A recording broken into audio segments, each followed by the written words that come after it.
Hey cousins, welcome back to the channel. It's your girl Chrissy Pips, and in today's video we will be talking about environment, time, harmony, and caution in chapter 12 of our book Outwitting the Devil.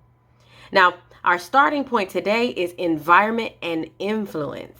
It's the next principle in our list of 7. Please don't forget to hit like if you enjoy the content in my video, subscribe so you don't miss out on what's next, comment and share on social media if you think others can benefit from this info. But as always, if you're here, you're interested, so let's get into it. The revolution will be live.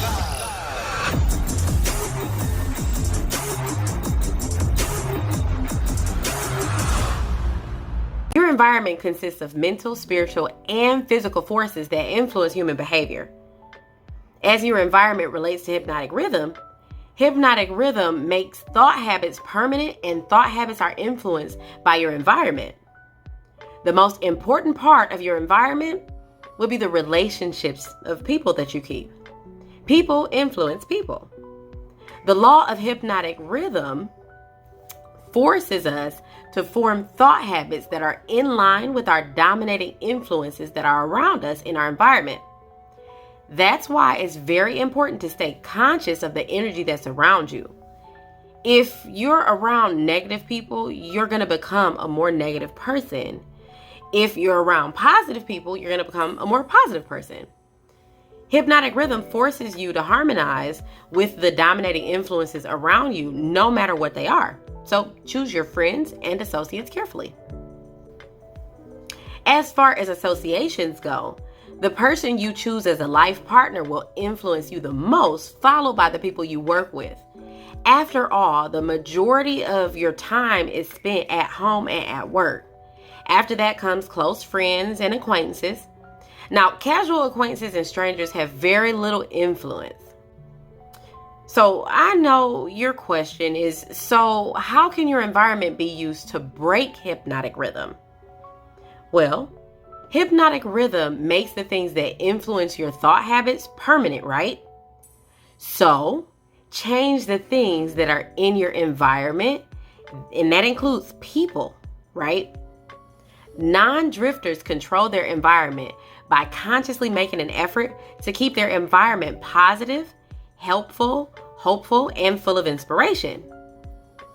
If you are a drifter but have found yourself watching this video, the good news is that you have the ability to change your environment, especially now that you know how much your environment influences your life. Drifting is nothing but a negative state of mind, so make it positive, or at least add more positive things around you to help make you stay in a state of positivity. Take inventory of your desires also. For those of you who have been part of the channel for a while now, you know that the Mastermind Alliance will help you. So I'll drop a card right here somewhere with the Mastermind Alliance video in it for you, just in case you need a refresher of exactly what the Mastermind does. Now, don't forget to comment below and let me know if you've started your Mastermind, and if so, what is your group's focus? Now back to business.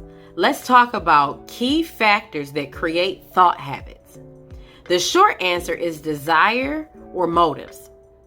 And I do have a list of the 10 most common motives that inspire the majority of all thought habit interactions.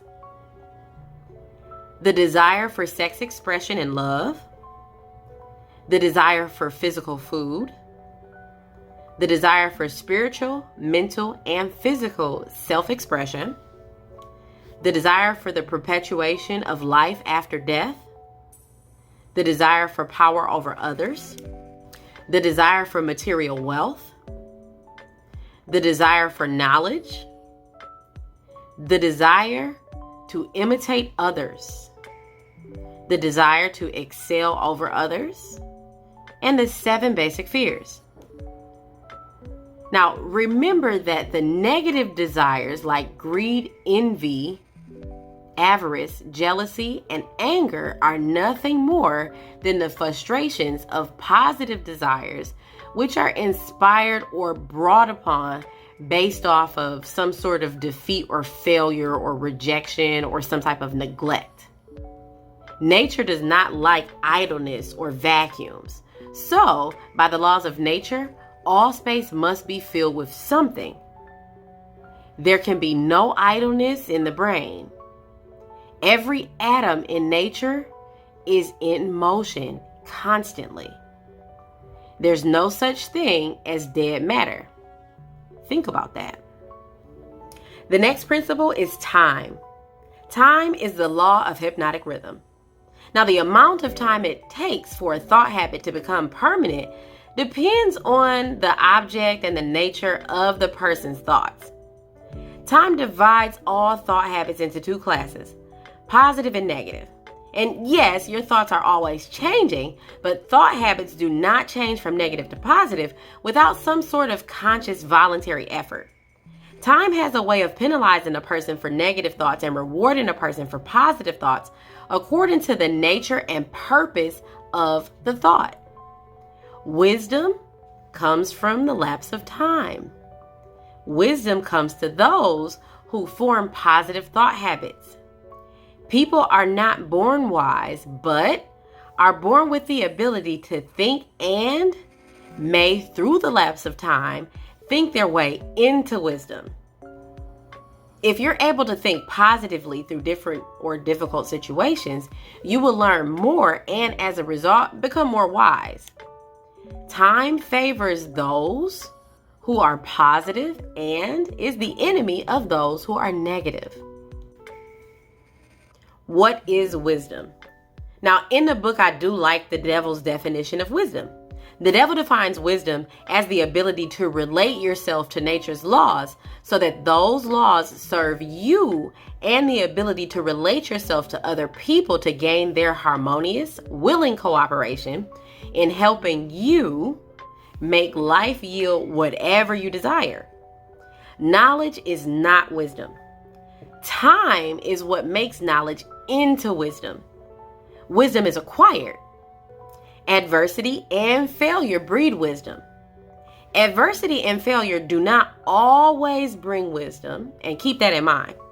The majority of people who consider themselves to be wise did not become so until after about age 40. Time gives knowledge quality.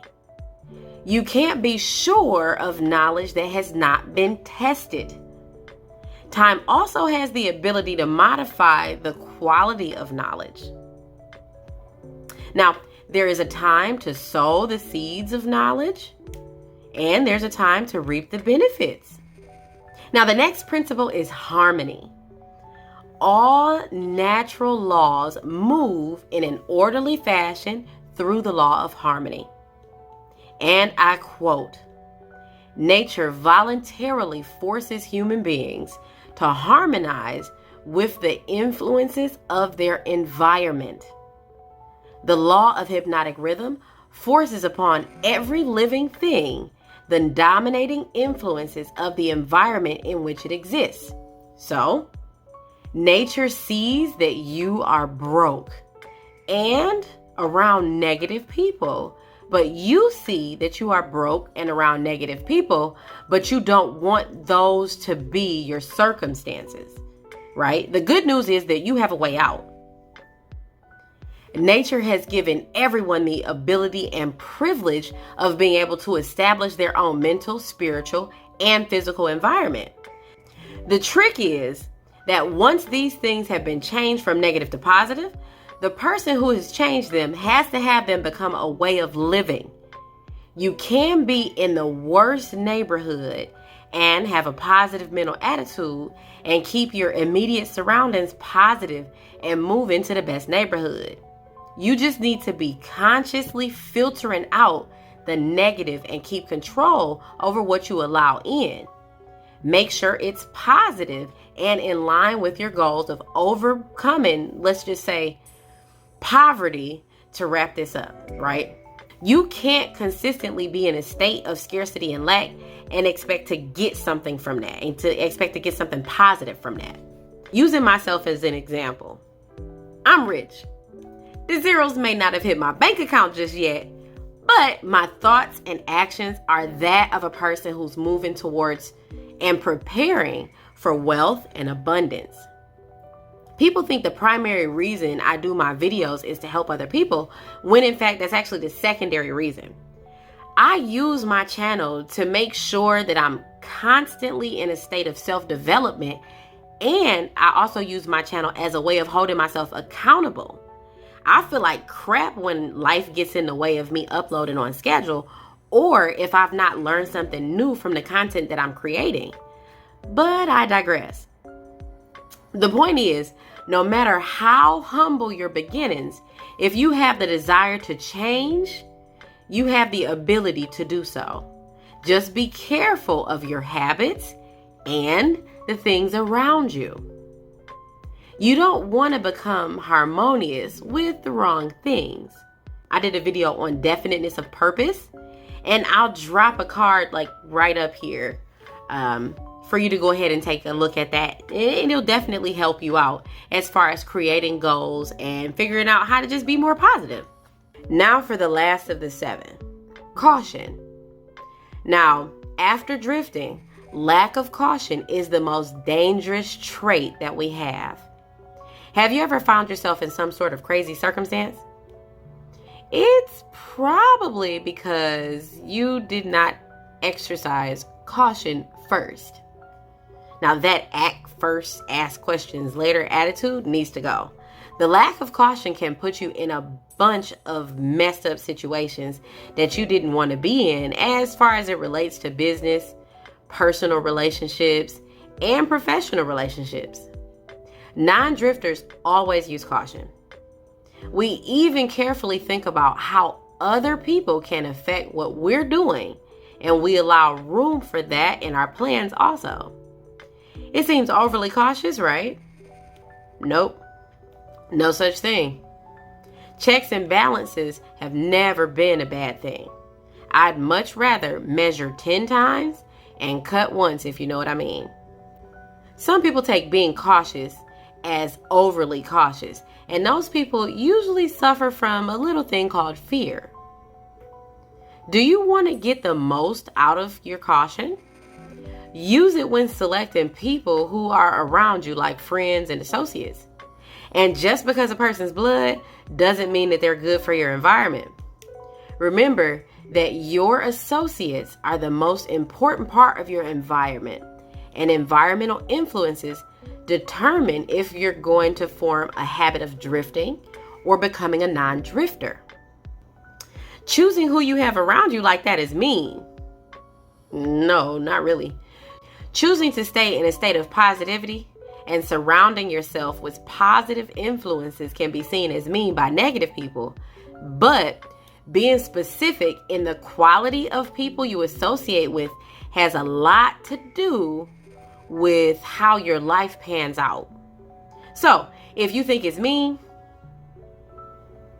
I'm gonna need you to think of it as being very nice to yourself. If you want to be happy and successful, surround yourself with happy and successful people. It's just that simple. But that's actually going to wrap up today's video. In the next video, we're going to summarize the book.